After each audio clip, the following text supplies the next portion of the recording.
तो आज हम बात करने वाले हैं विजडम की, मतलब समझदारी की। हमारे पास जो सोर्सेज हैं वो एक बहुत ही दिलचस्प सवाल उठाते हैं। क्या सवाल? कि समझदारी आखिर आती कैसे है, और उससे भी जरूरी ये चली कैसे जाती है। हाँ, खासकर उन लोगों के पास से जो शायद सबसे ज्यादा इंटेलिजेंट होते हैं। बिल्कुल। ये एक क्लासिक पहेली है ना। सोर्सेज हमें कुछ महान विचारकों के माइंडसेट और उनकी आदतों के बारे में बताते हैं। जिनसे हम सीख सकते हैं। हाँ, जिनसे हम सीख सकते हैं। लेकिन साथ ही वो हमें आज के दौर की एक बहुत बड़ी वार्निंग भी देते हैं अच्छा। कि कैसे जीनियस भी मतलब बेवकूफ़ी के जाल में फंस सकता है। तो आज हम इसी पर बात करेंगे, विजडम कमाने की कला और अपनी ही ब्रिलियंस से खुद को बचाने की चुनौती। ठीक है, तो चलिए इसे खोलते हैं। सोर्सेज से एक बात तो साफ है कि विजडम कोई लॉटरी नहीं है जो अचानक लग जाती है। ये एक स्किल है जिसे तराशना पड़ता है। सही बात है। जैसे कोई कारीगर रोज काम करके अपना हुनर निखारता है, वैसी समझदारी भी प्रैक्टिस से आती है। हाँ, और इसकी शुरुआत होती है एक बहुत ही बुनियादी लेकिन मुश्किल काम से। और वो क्या है? सवाल पूछने से। 16वीं सदी के फ्रेंच विचारक मिशेल द मॉन्टेन इसका सबसे बड़ा उदाहरण है। मॉन्टेन? हाँ, और कमाल की बात यह है कि वो एक बहुत ही अमीर परिवार में पैदा हुए थे, लेकिन उनके पिता ने उनकी परवरिश बहुत अलग तरीके से की। हाँ, वो जो मैंने सोर्सेज में पढ़ा था कि उन्हें बचपन में किसान परिवार के साथ रहने भेज दिया था। हाँ बिल्कुल। ये तो मतलब एक अमीर पिता के लिए बहुत ही अजीब बात है। बिल्कुल। इसके पीछे सोच ये थी कि मॉन्टेन जमीनी हकीकत और विनम्रता सीखें। वो समझे कि आम लोगों की जिंदगी कैसी होती है। अच्छा। इतना ही नहीं, उनकी पहली भाषा फ्रेंच नहीं बल्कि लैटिन थी। लैटिन? हाँ, घर में हर कोई उनसे सिर्फ लैटिन में बात करता था, ताकि वो इसे मतलब नेचुरल तरीके से सीख सकें। उनके पिता का एक ही मंत्र था। क्या? हर चीज पे शक करो, हर सुनी सुनाई बात को अपनी कसौटी पर परखो और आंख बंद करके किसी चीज पर भरोसा मत करो। वाह, मतलब बचपन से ही क्रिटिकल थिंकिंग की ट्रेनिंग। एग्जैक्टली। तो मॉन्टेग ने इससे सबसे बड़ा सबक क्या सीखा? उन्होंने सीखा कि अपनी गलती मानना कमजोरी नहीं, बल्कि ईमानदारी और इंसाफ का सबसे बड़ा सबूत है। उन्होंने अपनी पूरी जिंदगी एक ही सवाल के इर्द गिर्द बना दी, क्यों सेज? जिसका मतलब है मैं असल में क्या जानता हूँ। मैं असल में क्या जानता हूँ। हाँ, ये सवाल ही उनकी पूरी सोच का केंद्र था। ये मानना कि मुझे सब कुछ नहीं पता, यही विजडम का पहला कदम है। सही बात है। जब आप ये मान लेते हैं तभी आप सीखने के लिए तैयार होते हैं। मैं असल में क्या जानता हूँ, पूरी जिंदगी इस एक सवाल पर टिका देना, ये अपने आप में एक बहुत बड़ी बात है। लेकिन सिर्फ सोचने और सवाल पूछने से तो काम नहीं चलता होगा, है ना? दुनिया को समझना भी तो पड़ता है। बिल्कुल सही। और यहाँ हमारे सोर्सेज हमें लियोनार्डो दा विंची के पास ले जाते हैं। अच्छा, वो खुद को अनुभव का शिष्य कहते थे। Disciple of experience. हाँ। उनका मानना था कि असली ज्ञान किताबों से नहीं बल्कि दुनिया को सीधे तौर पर ऑब्जर्व करने और अनुभव करने से मिलता है। और उनका ऑब्जर्वेशन का लेवल तो कुछ और ही था। सोर्सेज में जिक्र है कि उन्होंने इंसानी शरीर को समझने के लिए 30 से ज्यादा डेड बॉडीज को डाइसेक्ट किया था। हाँ। एक आर्टिस्ट के लिए ये तो बहुत एक्सट्रीम लगता है। हाँ, क्योंकि वो सिर्फ एक आर्टिस्ट नहीं थे, वो एक साइंटिस्ट थे, एक इंजीनियर थे, एक इन्वेंटर थे। वो सिर्फ ये नहीं जानना चाहते थे कि इंसान दिखता कैसा है, वो जानना चाहते थे कि इंसान काम कैसे करता है। अच्छा। दिल खून कैसे पंप करता है, मांसपेशियां हड्डियों को कैसे खींचती हैं। उनकी मशहूर पेंटिंग द लास्ट सपर में हर किरदार का एक्सप्रेशन इतना असली इसीलिए है क्योंकि वो इंसानी भावनाओं और शरीर के हर बारीकी को समझते थे। बिल्कुल। वो घंटों तक पक्षियों को उड़ते हुए देखते थे ताकि वो फ्लाइंग मशीन बना सकें। वो पानी के बहाव को स्टडी करते थे ताकि वो नहरें और पुल डिजाइन कर सकें। सही। उनके लिए कला और विज्ञान अलग अलग नहीं थे, वो एक ही सिक्के के दो पहलू थे, गहरी ऑब्जर्वेशन और अनुभव से सच को खोजना। ठीक है, तो हमारे पास मॉन्टेन हैं जो अंदर की दुनिया में सवाल पूछ रहे हैं, और विंची हैं जो बाहर की दुनिया को गहराई से देख रहे हैं। लेकिन क्या ये विजडम का सफर हमेशा अकेले का ही होता है? नहीं। सोर्सेज में इस बारे में कुछ है कि हमारे आसपास के लोग कितने जरूरी हैं? बिल्कुल। और यहीं पर एक बहुत दिलचस्प आइडिया आता है जिसे सीनियस कहते हैं। सीनियस? हाँ, ये जीनियस शब्द से ही बना है, लेकिन इसका मतलब कुछ और है। आइडिया यह है कि एक अकेला जीनियस उतना कमाल नहीं कर सकता जितना एक ही तरह की सोच और जुनून वाले लोगों का एक ग्रुप मिलकर कर सकता है। मतलब विजडम अकेले में नहीं बल्कि एक कम्युनिटी में पनपती है। एग्जैक्टली। ये तो बहुत इंटरेस्टिंग है। मतलब माहौल का असर, क्या इतिहास में इसके कुछ अच्छे उदाहरण हैं?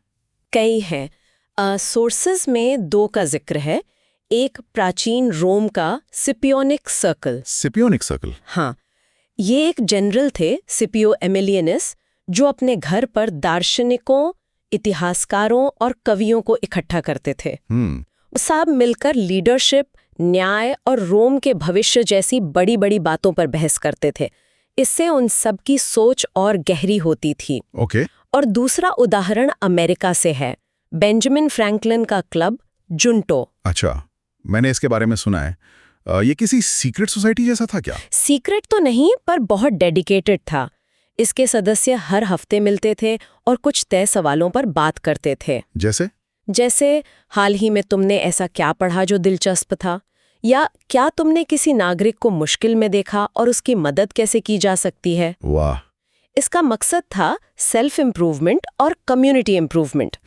जब आप ऐसे लोगों के साथ होते हैं जो आपको बेहतर बनने के लिए चैलेंज करते हैं, तो आपका विकास बहुत तेजी से होता है।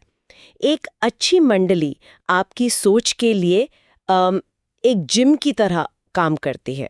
ठीक है, तो सवाल पूछना, अनुभव से सीखना और सही लोगों के साथ रहना, ये सब तो ज्ञान पाने के तरीके हो गए। हाँ, लेकिन सोर्सेज में एक बहुत बड़ी चेतावनी भी है, खासकर उन लोगों के लिए जो ये सब कर चुके हैं और शिखर पर पहुंच गए हैं।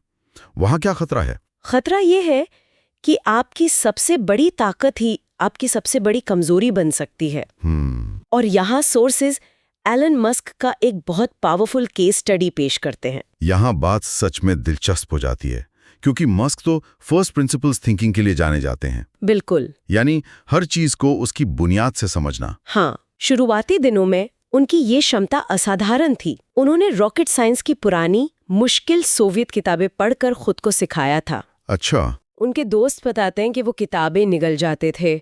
उन्होंने समस्याओं को सुलझाने के लिए एक एल्गोरिदम बनाया था जो वो अपनी कंपनियों में इस्तेमाल करते थे। वो एल्गोरिदम क्या था? ये काफी मशहूर है। सोर्सेस उसे 5 स्टेप्स में तोड़ते हैं। पहला, हर जरूरत पर सवाल उठाओ। राइट। क्या ये सच में जरूरी है? ओके। दूसरा, हर गैर जरूरी हिस्से को हटा दो और हटाने में जरा भी संकोच मत करो। तीसरा, चीजों को सरल बनाओ और ऑप्टिमाइज करो। चौथा, प्रक्रिया को तेज करो। और 5वां, ऑटोमेट करो। और इसी सोच से उन्होंने वो रॉकेट बनाया जो इंडस्ट्री के एक्सपर्ट्स नामुमकिन मानते थे। हाँ, वो हर चीज को उसकी फिजिक्स पर ले आते थे। तो ये तो एक जीनियस का दिमाग है जो काम कर रहा है। फिर चीजें गलत कहाँ हुई? सोर्सेस किस बदलाव की तरफ इशारा करते हैं? सोर्सेस कहते हैं कि बेहिसाब सफलता के बाद एक बदलाव आया। कैसा बदलाव? जो इंसान पहले हर चीज को बुनियादी सिद्धांतों से परखता था, वो अब अपनी राय सोशल मीडिया के ट्रोल अकाउंट से बनाने लगा। क्या? जैसे कि सोर्सेज में साफ लिखा है, वो कैटर्ड टू और एंड ऑफ वोकनेस जैसे गुमनाम अकाउंट से अपनी राजनीतिक और सामाजिक राय ले रहे थे। एक मिनट, ये वो इंसान कर रहा था जिसने रॉकेट साइंस की सबसे मुश्किल किताबें पढ़ी थी। ये तो बहुत बड़ा कॉन्ट्रास्ट है, रॉकेट साइंस से लेकर ट्रोल अकाउंट्स तक। लेकिन ऐसा क्यों? कोई इतना स्मार्ट इंसान ऐसा क्यों करेगा? क्योंकि जब आप दुनिया के सबसे अमीर इंसान बन जाते हैं तो आपको सच्ची फीडबैक मिलनी बंद हो जाती है। हाँ बिल्कुल, आप एक ऐसे बुलबुले में पहुंच जाते हैं जहां हर कोई आपसे सहमत होता है क्योंकि वो आपसे डरता है या आपसे कुछ चाहता है। आपकी आलोचना करने वाला कोई नहीं बचता। कोई नहीं। और जब आलोचना बंद हो जाती है तो आप ये मानने लगते हैं कि आप कभी गलत हो ही नहीं सकते। और इसका असर उनके फैसलों पर भी दिखा होगा। जाहिर है, सोर्सेज में कई उदाहरण हैं। 2020 में कोविड के बारे में उनका ट्वीट कि अप्रैल के अंत तक अमेरिका में 0 नए केस होंगे। या ये दावा करना कि टेस्ला की कारें 1 साल में पूरी तरह से सेल्फ ड्राइविंग हो जाएंगी। और वो इस बारे में निश्चित थे। हाँ, और सबसे मशहूर फंडिंग सुरक्षित है वाला ट्वीट, जिसके लिए उन्हें SEC को $40 मिलियन का जुर्माना भरना पड़ा। ये फैसले डेटा या फर्स्ट प्रिंसिपल्स पर नहीं थे। नहीं, ये अहंकार और मनमर्जी पर आधारित थे। तो सोर्सेस असल में ये कह रहे हैं कि जिस इंटेलिजेंस ने उन्हें सफल बनाया, वही इंटेलिजेंस अब उनके बायस और गलत धारणाओं को सही ठहराने के लिए इस्तेमाल हो रही है। बिल्कुल। क्या यही खतरनाक मूर्ख का आइडिया है? बिल्कुल यही। एक खतरनाक मूर्ख वो नहीं है जिसे कुछ नहीं पता, वो है जो बहुत इंटेलिजेंट है और अपनी इंटेलिजेंस का इस्तेमाल अपनी बेवकूफी को डिफेंड करने के लिए करता है। सोर्सेस कहते हैं कि मस्क ने उन सभी लोगों को नौकरी से निकाल दिया जो उनसे असहमत होते थे। उन्होंने अपने आसपास सिर्फ यस मैन की एक फौज खड़ी कर ली। ऐसे में तो दिमाग सीखना बंद कर देता है। हाँ, वो सिर्फ वही सुनता है जो वो सुनना चाहता है। ये तो बहुत डरावनी बात है। तो सवाल यह है कि एक इतना तेज दिमाग अपने ही खिलाफ कैसे हो जाता है? इसे समझने के लिए सोर्सेज में एक पुरानी ज़ेन कहानी का जिक्र है। अच्छा। एक यूनिवर्सिटी प्रोफेसर एक ज़ेन मास्टर के पास ज़ेन सीखने जाता है। मास्टर उसे चाय परोसना शुरू करता है। कप भर जाता है लेकिन मास्टर चाय डालता रहता है। चाय छलकने लगती है। हाँ, प्रोफेसर चिल्लाता है, रुकिए, कप भर गया है और चाय नहीं आ सकती। और तब मास्टर उसे सबक सिखाता है। हाँ, मास्टर कहता है, तुम्हारा दिमाग भी इस कप की तरह है। ये तुम्हारी अपनी राय, विचारों और अटकलों से भरा हुआ है। जब तक तुम अपना कप खाली नहीं करोगे, मैं तुम्हें ज़ेन कैसे सिखा सकता हूँ। तो ये सिर्फ मस्क या बड़े जीनियस लोगों की बात नहीं है, ये हम सब पर लागू होता है ना? बिल्कुल। अगर हम मान लें कि हमें सब पता है, हमारा कप भरा हुआ है, तो सीखने के सारे दरवाजे बंद हो जाते हैं। एग्जैक्टली। और इसका एक और दुखद ऐतिहासिक उदाहरण सोर्सेज में है लुई अगासीज। अगासीज? वो 19वीं सदी में हार्वर्ड के एक महान जीव विज्ञानी थे। वो अपने छात्रों को ऑब्जर्वेशन की कला सिखाने के लिए जाने जाते थे। उनका मंत्र था, देखो, देखो और देखो। हाँ, वो मछली वाली कहानी, वो तो कमाल है। हाँ उन्होंने सैमुअल स्कडर नाम के एक छात्र को एक मरी हुई मछली दी और कहा, इसे देखो। स्कडर ने 10 मिनट देखा और उसे लगा कि उसने सब देख लिया है। लेकिन अगासीज ने उसे वापस भेज दिया। स्कडर ने घंटों तक उस मछली को देखा, फिर भी अगासीज संतुष्ट नहीं हुए। तो उसने क्या किया? सोर्सेज बताते हैं कि स्कडर ने 3 दिन तक उस एक मछली को देखा, जब तक कि उसे वो चीजें नहीं दिखने लगी जो पहले किसी ने नहीं देखी थी। वाह! अगासीज का सिखाने का तरीका यही था। हाँ, सतह के पार देखो। ये तो जबरदस्त है। वो तो विंची की तरह ही सिखा रहे थे। लेकिन फिर उनके साथ क्या गलत हुआ? गलत ये हुआ कि बुढ़ापे में अगासीज का अपना कप भर गया। अच्छा। जब डार्विन ने अपनी विकासवाद की थ्योरी पेश की तो अगासिस ने उसे सिरे से खारिज कर दिया। क्यों? उन्होंने उन सारे सबूतों को देखने से इनकार कर दिया जो उनके धार्मिक विश्वासों के खिलाफ थे। इतना ही नहीं, उन्होंने अपनी वैज्ञानिक प्रतिष्ठा का इस्तेमाल वैज्ञानिक नस्लवाद को बढ़ावा देने के लिए किया। ये तो बहुत दुख की बात है। हाँ, जिस इंसान ने दूसरों को देखना सिखाया, वही अंत में सबसे बड़े वैज्ञानिक सच को देखने में नाकाम रहा। उनका दिमाग नए विचारों के लिए बंद हो चुका था। बिल्कुल।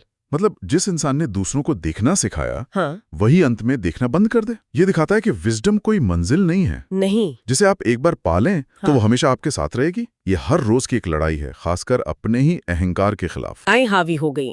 तो आपकी इंटेलिजेंस आपको बचाने नहीं आएगी। नहीं, वो उल्टा आपको और तेजी से गलत रास्ते पर ले जाएगी। विजडम का काम कभी खत्म नहीं होता।